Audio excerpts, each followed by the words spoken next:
ఆహ్, ఈ అంటే పితృదేవతలు 1 డే ఈక్వల్స్ టు వాళ్ళకి 1 ఇయర్ 1 డే వచ్చి 1 మంత్ వచ్చి 1 డే అలా మనం అనుకుంటాం కదా. అది ఎంతవరకు మనకి కరెక్ట్ గురుదేవా? అంటే మనం అది ఎవరు చూడలేదు, అంటే అక్కడ అటుపక్క వెళ్ళి అంటే ఇలా ఉంటుంది అని అనుకోవడమే గాని మనం ఎప్పుడు అటుపక్కకు మనకి అంటే ఎవరు రాసింది చదవడమే గాని మనకు అటుపక్క తెలియదు కదా.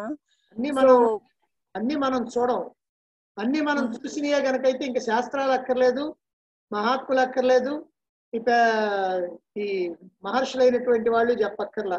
అన్ని మనం చూసేవి కాదు. అవి నెలక వాళ్ళ యొక్క రోజు మనకి నెల అనేటువంటిది, వాళ్ళ యొక్క రోజు మనకి సంవత్సరం అనేటువంటి దాన్ని మనం చూసి కనుక్కోవాలని ఎట్ట కుదురుద్ది? కాబట్టి మనం పితృదేవతలు అయితే కానీ మనకి తెలియదు, అప్పుడు కూడా తెలుసో తెలియదో మనకి తెలియదు. కనుక శాస్త్రాలు చెప్తా ఉన్నాయి, మహాత్ములు చెప్తా ఉన్నారు, కాబట్టి మనం నమ్మాలా. మరి ఇప్పుడు ఇవన్నీ ఎందుకు ఏర్పాటు చేశారు? ఈ నెల మాసికాలు పెడతాం కానీ, సంవత్సరం ఈ తిథులు పెడతాం కానీ, ఇవన్నీ ఎందుకు ఏర్పాటు చేశారు?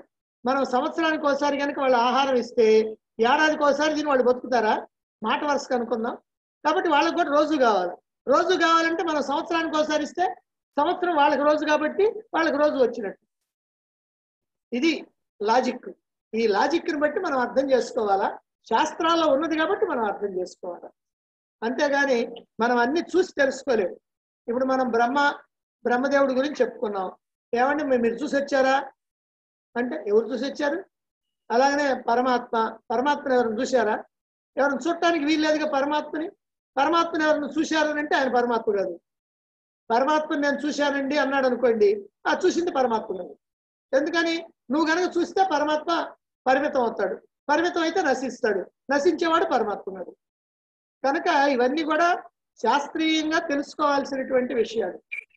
ఇప్పుడు మహాత్ములైనటువంటి వాళ్ళు ఏం ఆశించి వీటన్నిటిని మనకి ఇచ్చారు? వాళ్ళకి ఏమి ప్రయోజనం కలుగుద్దని ఇచ్చారు? ఏదో ఒక రకమైనటువంటి వంకని ఏర్పాటు చేసుకొని భగవానుడు యుద్ధరంగ మధ్యంలో అర్జునుడికి దీన్ని బోధించడం అని అంటే అర్థం ఏంటి? సమస్తమైనటువంటి మానవాళి సుఖ సంతోషాలతో జీవించాలని, వాళ్ళ జన్మలు సార్థకం చేసుకోవాలని, పరమాత్మను అందుకోవాలని, మోక్షాన్ని అందుకోవాలని ఆ ఉద్దేశంతో చెప్పడం జరిగింది. దాన్ని వ్యాసుడు మనకి గ్రంథస్థం చేసి అందించాడు. ఆ ప్రకారంగా మహాత్ములు మహర్షులైనటువంటి వాళ్ళు మానవుల యొక్క శ్రేయస్సు కోసం చెప్తారు. ఆ చెప్పినటువంటి మనం వినాలి.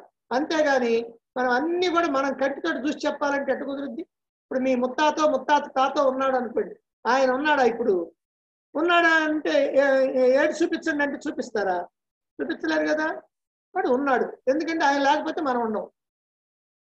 కనుక ఇలా కొన్ని లాజిక్లతో తెలుసుకోవాల్సినటువంటివి, కొన్ని శాస్త్రం చెప్పింది కాబట్టి నమ్మాల్సినటువంటి, కొన్ని భగవంతుడే చెప్పాడు కాబట్టి నమ్మాల్సినటువంటివి, ఇలాంటివన్నీ ఉంటాయి. గురుదేవ, అంటే పరమాత్మ మనల్ని స్కేర్ చేసినట్టు కాదు. అంటే ఇలా డెత్ ఉంటుంది కాబట్టి ఇది ఉండకపోతే పరమాత్మని చేరుకోవాలి అని మనల్ని భయపెట్టినట్టు కాదు కదా గురుదేవ? భయపెట్టడం కాదు. భయపెట్టడం అనేది ఏముంది ఇక్కడ? పరమాత్మని చేరుకోవటం దేనికి అని అంటే మళ్ళీ ఈ కష్టాలు దుఃఖాలు జన్మలు లేకుండా శాశ్వతమైనటువంటి ఆనందంగా ఉండటానికి.